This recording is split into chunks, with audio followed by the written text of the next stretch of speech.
खाने का मूड नहीं आता शायद, वहाँ भी नहीं था, टाइमिंग वाली बात है ना। चलो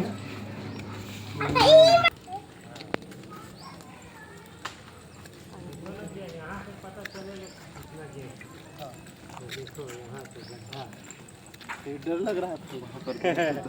नहीं, बहुत दूर में बना है। इसमें क्या चीज है? दिख रहा है। हाँ एक इधर है, एक तो घर के पास है। ये बहुत बड़ा है ना। बेचारों को भूख लगी। भूख लग रहा है, पेट एकदम खाली है उसका।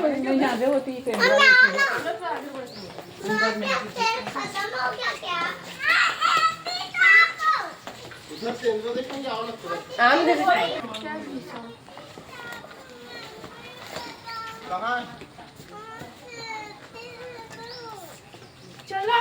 चलो ना जल्दी से, लेट हो जाएगा और चले गए।